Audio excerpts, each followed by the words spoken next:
years. In centuries past, when battle was frequent, warriors were often forced to take a more pragmatic approach to self-sacrifice. One of the documents I looked at in the 14th century, they said, we attacked the enemy but started suffering casualties, so we fled. No stigma, no dying. They're not going to just, die like that. Later on, there's this notion that you should die for your Lord. The attitudes toward that are very different. Peacetime luxury or not, most samurai during the Tokugawa shogunal period took the ideas espoused in the warrior code very seriously. In 1703, these principles were the root of one of the most famous displays of warrior loyalty and self-sacrifice in all of samurai history. Asano Naganori was the daimyo of Ako, a fiefdom 100 miles southwest of Osaka. Naganori had been assigned to ceremonial duty in the shogun's palace, a duty that required special training in etiquette. During the course of this training, the etiquette instructor, an established member of the shogun's staff, insulted Naganori. This infuriated the daimyo, and in a fit of rage, he pulled his short sword and slashed at the instructor's head. He didn't manage to kill him, he managed to wound him, but drawing a weapon and attacking another samurai within the shogun's castle is a capital offense, and so he was immediately arrested and sentenced to commit seppuku. Naganori carried out the punishment immediately, committing the ritual suicide. Following Naganori's death, the government confiscated his lands. The warriors who had served him instantly became ronin, the term used to describe a samurai without a master. The men no longer had a home or an income. In the medieval period, this was never really a problem because there's constant warfare, lots of armies that are willing to employ unemployed fighting men. During the Tokugawa period, when there's no warfare and there are no wars and armies are circumscribed and defined by centralized authority, there's less outlet for people who lose their jobs, and so it becomes a bigger sort of problem. One of Naganori's former samurai, Oishi Kuranosuke, called his comrades together and asked if they would help him take revenge. 46 of them agreed. Rather than immediately attacking the man who they identified as responsible for their master's downfall, the guy that he'd attacked, figuring that he would be expecting it and be prepared to defend himself up front, they basically laid low for 3 years and pretended to go along with shogunal orders and accept their fate. The 47 ronin dispersed, and for the next 3 years found other occupations as craftsmen and laborers. Oishi himself pretended to become a drunk and a vagrant, consorting with prostitutes and undesirables. Eventually, just as the ronin had hoped, their target relaxed his guard, thinking he was out of danger. Then the ronin finally made their move. They met according to a prearranged plan, assembled themselves and staged a night attack on the guy's house, found him cowering in a closet, dragged him out, killed him, decapitated him, and then delivered the head to the grave of their master, and then presented themselves to the authorities to be arrested for participating in an illegal vendetta. All 47 masterless samurai were ordered to commit seppuku, which they did.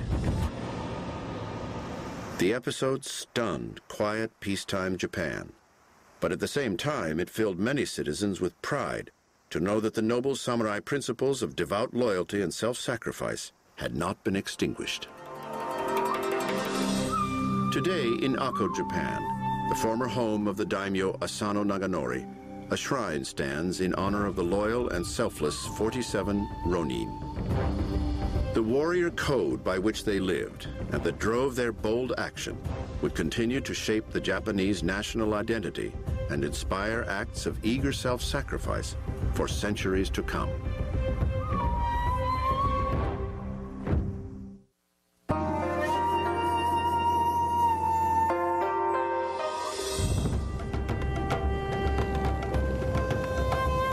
On July 8, 1853, 4 U.S. warships, commanded by Commodore Matthew C. Perry, sailed into the mouth of Edo Bay.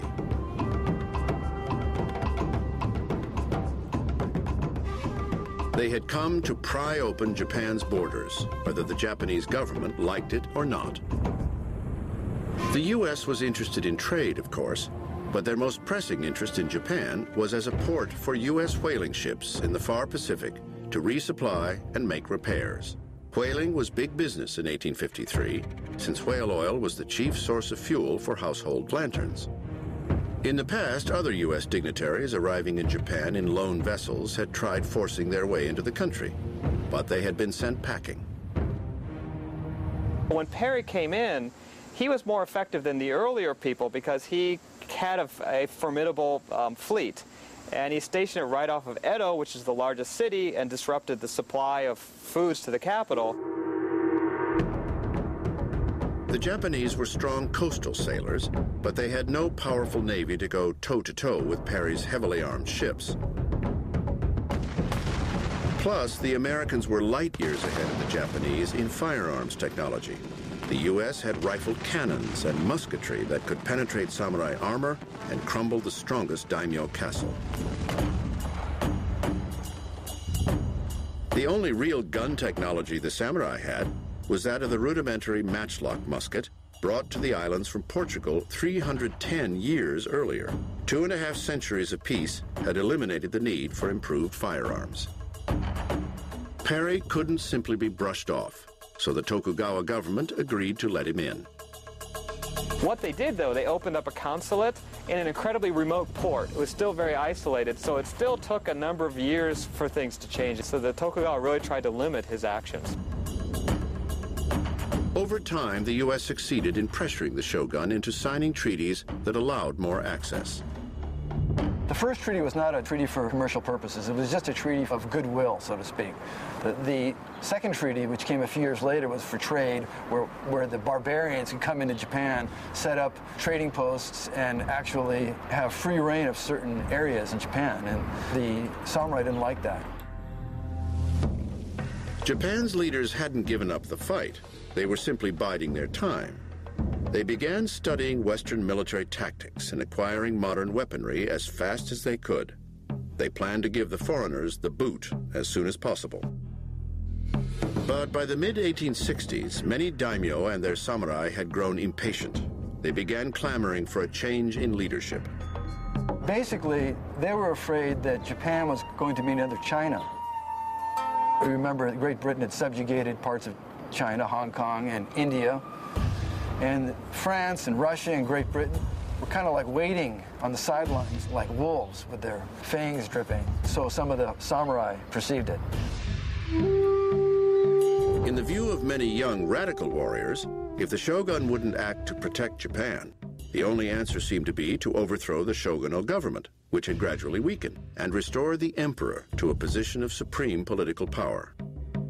In 1866, it happened, and with surprisingly little bloodshed. That year, the aging shogun Tokugawa Iemochi died, and a new family member, Tokugawa Keiiki, took charge. But Kieiki's reign was over before it started. Aware that much of the warrior class did not support him, he accepted his political fate.